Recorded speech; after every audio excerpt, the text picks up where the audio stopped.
soient touchés par le Seigneur. Ce matin, nous avons besoin d'un toucher particulier. Un toucher qui renverse les hôtels sataniques des forêts et qui libère les captifs. Ce matin, bénissons le Seigneur pour l'atmosphère, cette atmosphère de louange qui siège au milieu de la louange de son peuple. Il n'y a personne qui s'est rapproché de lui, quand on parlait de lui, qui s'est rapproché de lui, et qui n'a pas vu sa gloire. Ce matin, nous voulons voir ta gloire, comme tu as commencé à manifester. On invite tout un chacun ici à voir les regards pour vers Jésus, qui est au milieu de nous ce matin. Ce n'est pas par la vue, ce n'est pas par l'intelligence, mais c'est par le Saint-Esprit.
ce matin. Comme il y a beaucoup de gens passés, ils ont été petits. Ouvre ce matin.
C'est pourquoi on va rater le ciel. Amen. Grâce au ciel. Si pendant que nous sommes sur la terre, dans ces corps, en fait, je dirais, ces corps mortels, la présence de Dieu peut nous faire tellement de bien. Pour raison, lorsque nous aurons revêtu les corps célestes, ces corps célestes, similaires au corps que Jésus a porté à la résurrection. Wow.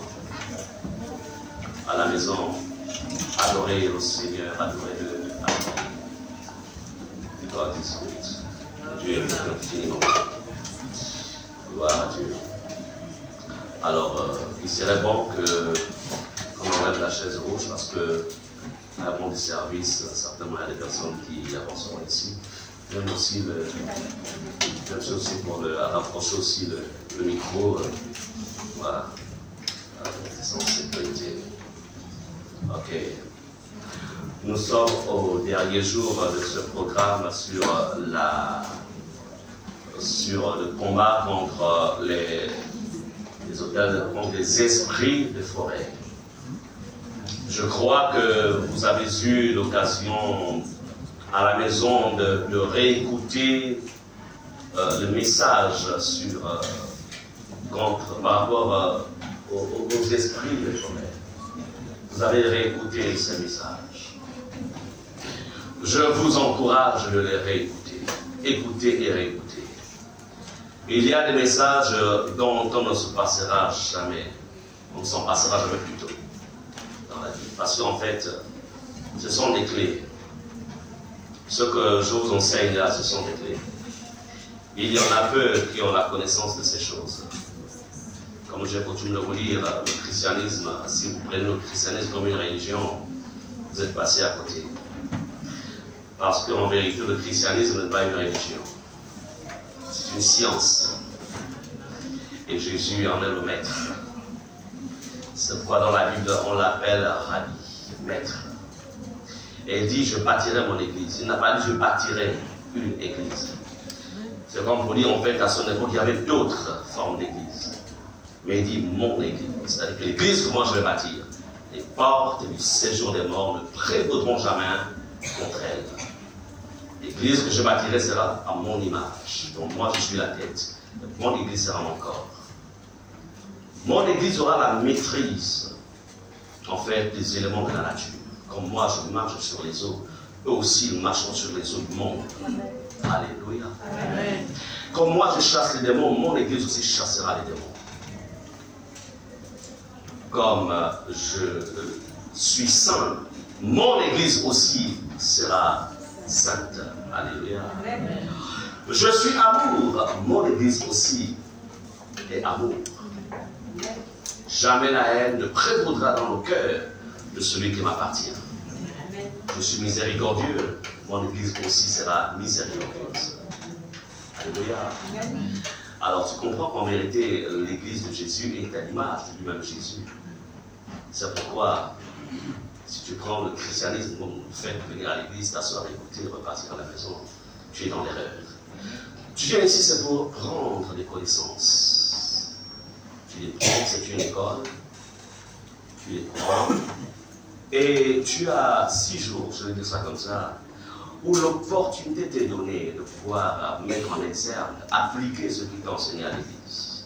C'est pourquoi il y a des situations qui se produisent à la maison, c'est pas pour que tu aies peur, pour que tu cries, non.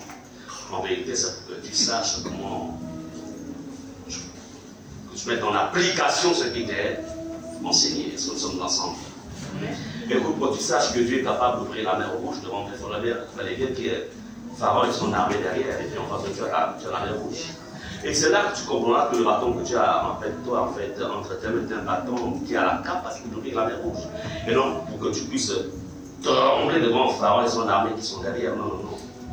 Donc, les situations qui se produisent dans nos vies pour les enfants de Dieu, ce sont des opportunités qui nous permettent en fait de voir comment Dieu peut agir. Amen. Alléluia.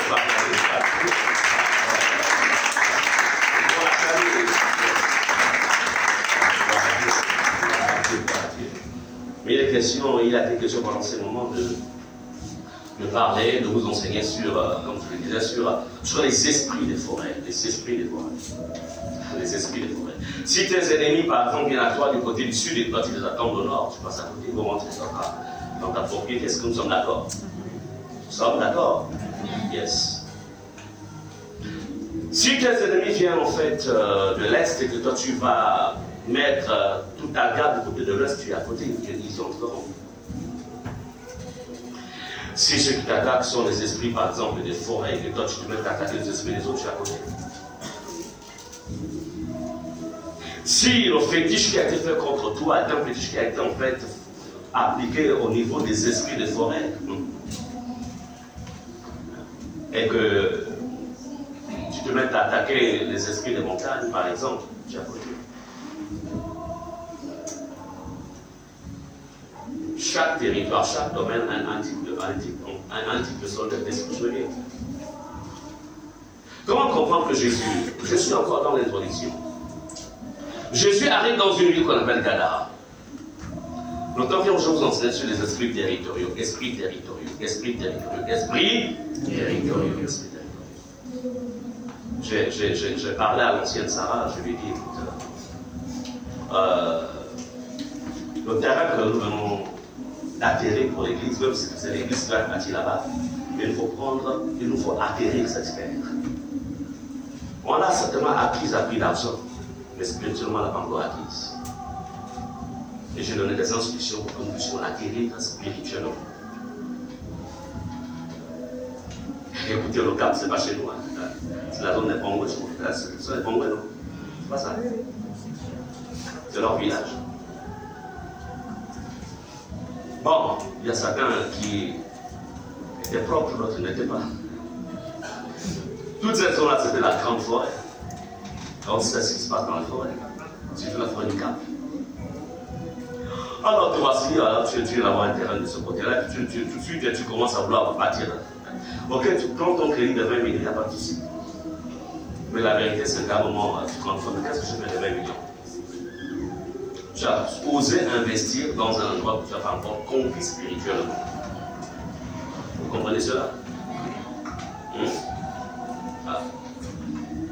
Bref, c'est pour dire quoi? C'est pour dire que vous allez, quand vous voyez la vie d'Israël, vous allez remarquer qu'Israël a passé tout son temps à combattre jusqu'à ce qu'ils entrent à Canaan.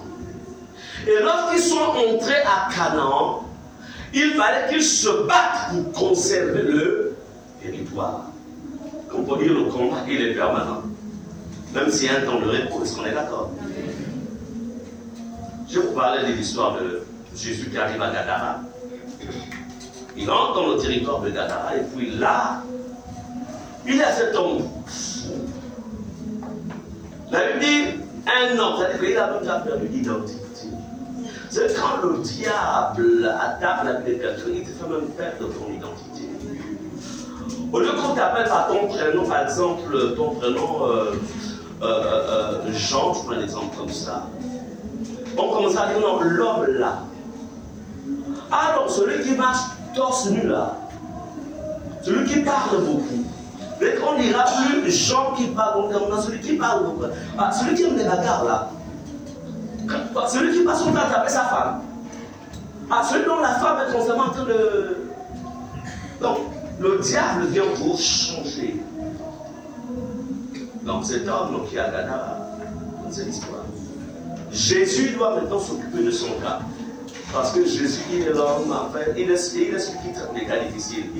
Jésus, il traite les cas difficiles. Amen. N'oubliez jamais cela. Amen. Il est l'homme au cas difficile. Amen. C'est-à-dire que là où la science humaine s'arrête, lui commence. Amen. Ne soyez jamais troublés par le verdict de la science. Est-ce que vous êtes d'accord? Jamais. Vous connaissez l'histoire. Je ne peux pas prêcher sur le demande de Gadara, c'est pas ça, on dit ça de ce matin. Donc, vous savez, la suite, c'est qu'en fait, quand Jésus commençait à traiter ce dossier, les démons disent à Jésus ne nous envoie pas ailleurs, laisse-nous ici à Gadara, parce que ceux qui ont fondé Gadara, en fait, ont traité alliance avec nous. C'est vraiment on possède les enfants de Gadara. Et lui, il en fait partie de ceux, en fait, et vous connaissez l'histoire, Jésus, quand il les chasse, il les envoie dans la mer qui était là, la mer de Gadara. Ils doivent rester là. Esprits territoriaux. Bon, ce n'est pas le message d'aujourd'hui. Là, nous sommes sur les esprits des forêts. Amen. Je disais dimanche dernier que notre pays, le Gabon, est couvert, que quelqu'un m'ait prouvé si je suis dans l'erreur, mais je sais quand même que notre pays est couvert au moins aux 3/4 de la forêt. Amen. C'est pourquoi, en fait, nous faisons partie des pays, en fait, qui sont l'un des pays, l'un des derniers espoirs de toute la terre, en ce qui concerne par rapport au climat.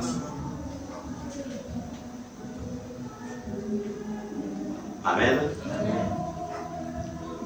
Et je disais que tous autant que nous sommes ici, nous avons, c'est-à-dire que nos vies sont en même temps, ou ont été en même temps influencées par la forêt, influencées aussi par les eaux. C'est pourquoi avant que les Blancs ne viennent, on a été identifié comme étant un peuple, en fait, vivant de chasse, de pêche et de cueillette. C'était le bon moment de bio, la vie en bio. Bref. Mais quand on dit vivant de chasse, ça veut dire qu'en fait, il y avait une connexion avec la forêt. Pêche, connexion avec les eaux. Cueillette, c'est la même chose d'ailleurs.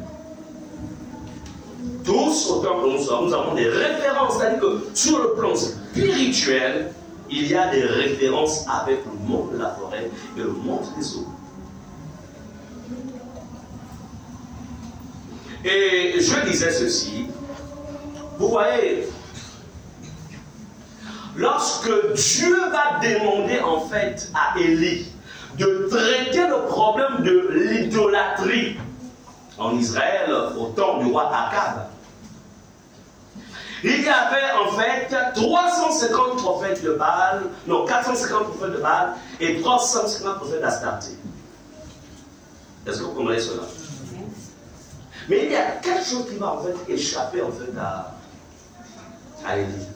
Parce que quand il s'adresse à Akab, il dit, viens avec tous tes prophètes au mont de Carmel. En fait, qu'est-ce que Akab fait? Akab vient avec tous les prophètes de Baal. Certainement, Élie pensait que ceux d'Astarté étaient aussi là. Baal, ce sont des divinités en fait. Ce sont des puissances divines sataniques qui avaient pris la forme qui étaient des dieux, enfin des petits dieux, on va dire. Il n'y a qu'un seul et véritable Dieu. Et vous connaissez l'histoire, c'est qu'en fait, le roi, plutôt le prophète, Élie, va vaincre tous les prophètes de Baal. Parce qu'ils vont être égorgés. On est d'accord.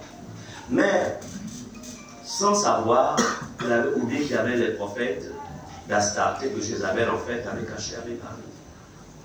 Et ce sont eux qui vont prendre le relais pour combattre le prophète. Quand le prophète se dit, en fait, quand il exprime son épuisement, sa fatigue, il dit à Dieu, en fait, qu'il est fatigué, etc. Mais cet épuisement était la symbolique d'une oppression, etc. Parce qu'il voit sa vie menacée. Quand Jézabel menace, en fait, quand elle menace, en fait, Akab, c'est parce qu'elle savait qu'elle avait des réservistes. Amen. Donc, traiter un ensemble d'esprits ou le problème, traiter par exemple le problème des esprits des eaux, alors qu'il y a aussi les esprits des forêts qui sont là. En fait, c'est traiter un problème à moitié. C'est pourquoi Jésus a dit, voici les miracles qui accompagneront ceux qui auront cru. En mon nom, ils chasseront les démons. Ils marcheront sur les serpents, les scorpions, sur toute la puissance de l'ennemi et rien ne pourra vous nuire. Amen. Amen. Nous avons enseigné dimanche dernier. Vendredi, nous avons aussi travaillé là-dessus. C'est-à-dire avant-hier. Hier, c'était au monde full time. Des temps d'adoration, de louange. Alléluia. C'était merveilleux. Et hier, on a loué Dieu parce qu'en fait, ça fait partie des armes. N'oubliez jamais les armes. Il n'y a pas que la prière, mais il y a aussi l'adoration. Quand les deux là s'en mêlent, c'est compliqué pour l'Éternel. Il ne peut pas résister. Il faut. Amen. C'est pourquoi la soirée d'hier était une soirée spéciale, en fait, présence de Dieu. Parce que quand tu adores et que tu loues, la présence de Dieu arrive. Amen. Et lorsque tu as la présence de Dieu sur toi et que tu dans ton arc avec la flèche, et ça ne rate pas l'objectif. Et ça ne rate pas l'objectif. Alléluia. Ça ne rate pas l'objectif. Ce matin, je vais vous enseigner simplement sur l'enchantement. Et ensuite, je parlerai aussi des hôtels, des forêts.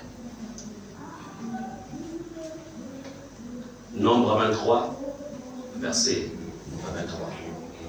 Nombre 23, verset 23. On va demander à la servante du Seigneur Sarah de nous lire ce passage. Nombre 23, verset 23.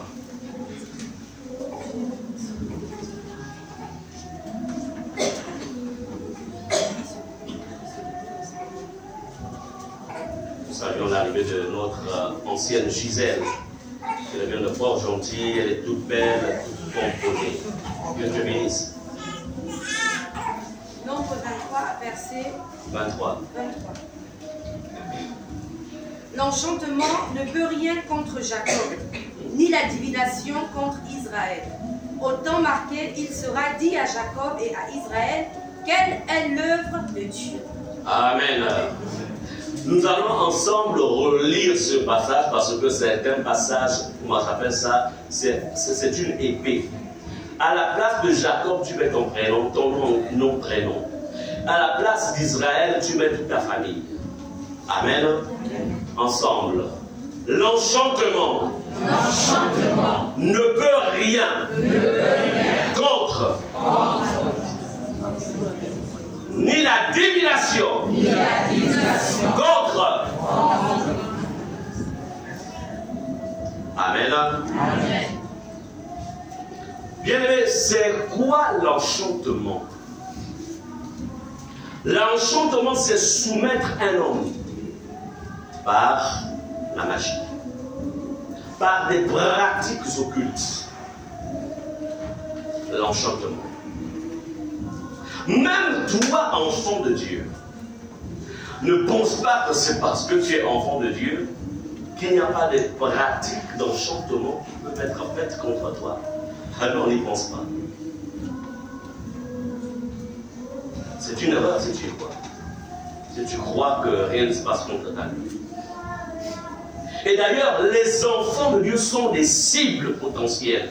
Pourquoi? Parce que le diable aimerait te contrôler. Vous savez, lorsque le diable attaque un enfant de Dieu, en fait, il se dit, je peux vous dire une chose, quand le diable arrive à atteindre un enfant de certain trophée, tout le monde des ténèbres se réjouit parce qu'ils ont réussi à faire tomber un enfant de Dieu. En fait, pour lui, c'est une occasion, en fait, de faire du mal à Jésus. Parce que nous appartenons à notre Maître Jésus. Amen. Amen.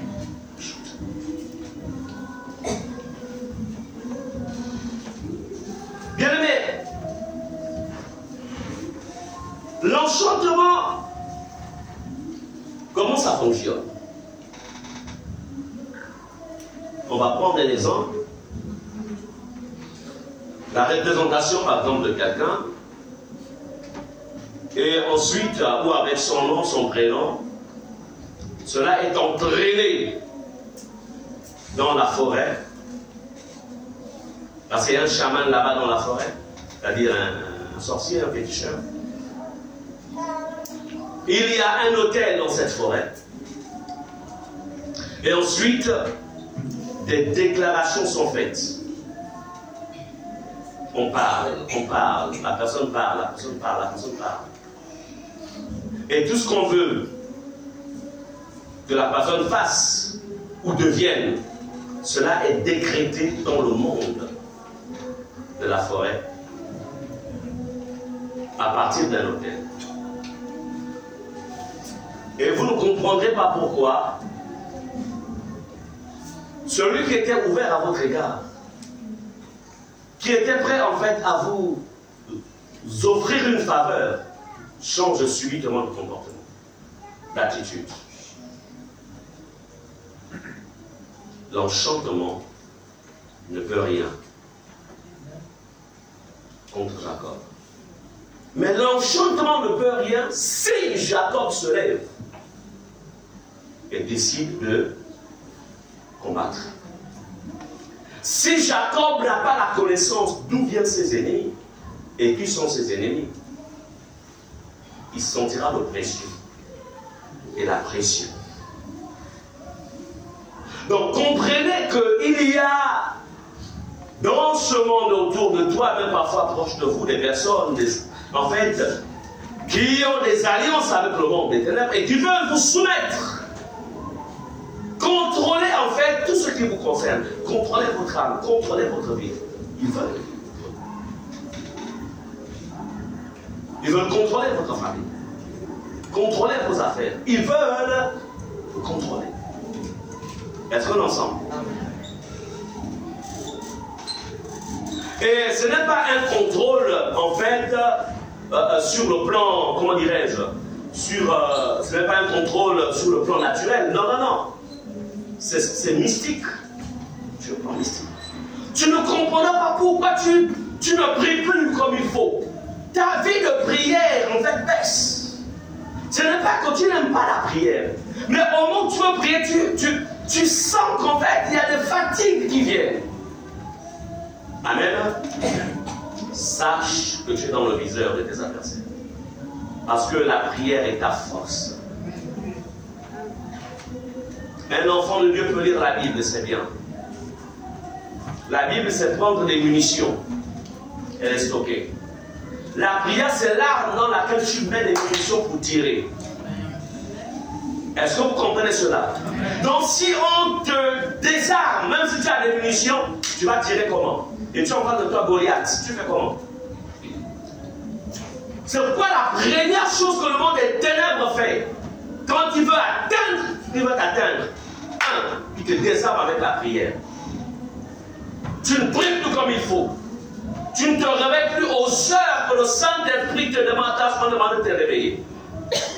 Mais cependant,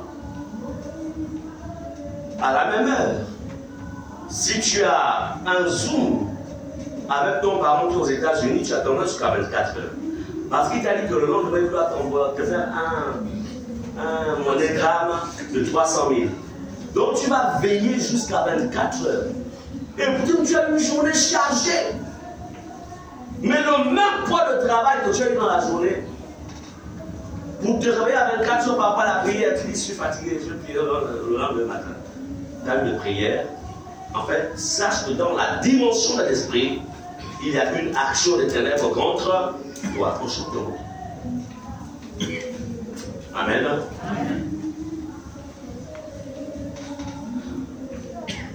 Je voudrais vous dire ici que, comme je vous l'ai dit dimanche dernier, la forêt c'est tout un monde. Sur le plan physique, vous voyez les arbres, des plus grands, des arbres centenaires, des plus courts, etc. Une diversité d'arbres, c'est bien. Ça, c'est ce que le monde physique vous présente. Mais dans la dimension esprit, il y a plus que ça. C'est tout un monde des esprits. Il y a, pour la jeune génération, il y a des choses qu'ils ne peuvent pas comprendre. Mais pour ceux qui ont grandi au village, c'est ici, je demande à Tatman de nous dire pourquoi dans son village, on disait que à partir de 18 h, les gens doivent aller à la rivière. Allez-y, bougez de l'eau jusqu'à 17 h, peut-être 30. 18 h, on va pas jouer à la rivière. Tout le monde va être à la maison. Amen. 4 membres. Pourquoi dans ton village, dans ce temps-là, on peut aller puiser l'eau, aller à la rivière à partir de 18 h. Même revenir des plantations à une certaine heure, tu dois. Une certaine heure. Il y a une heure où les gens devaient être dans les plantations, doivent être au village. Mais ce n'est pas ça. Explique-nous pourquoi dans ton village. Tout simplement parce que à une certaine heure, comme on dit 18 h, la place est laissée à tous les mauvais esprits qui sont en mouvement. Dans mon village, pour ceux qui sont de la contrée de l'Angounier, le village s'appelle Mengi. Mengi a 2 lacs. Donc ces lacs-là, par exemple, comme tu prêchais l'autre jour, ne viennent dans ce lac-là que les originaires de la famille, de la tribu de Mengi. Si quelqu'un qui n'est pas de Mengi vient là, s'il tombe, il peut mourir. Mais celui qui est de Mengi, c'est son lac, il a le patrimoine, il peut se permettre de faire tout ce qu'il veut. Le gars qui n'a jamais trouvé du travail, quand il va dans ce lac-là, il plonge, il se lave, quand il revient en ville, il est embauché le mois qui suit, à durée indéterminée.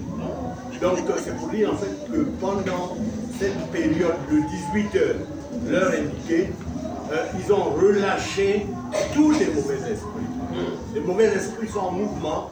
Tant pis pour celui qui outrage cette règle, il va être foudroyé et mort sans Dieu. Amen. C'est un témoignage de quelqu'un qui sait exactement comment les choses se passent au village.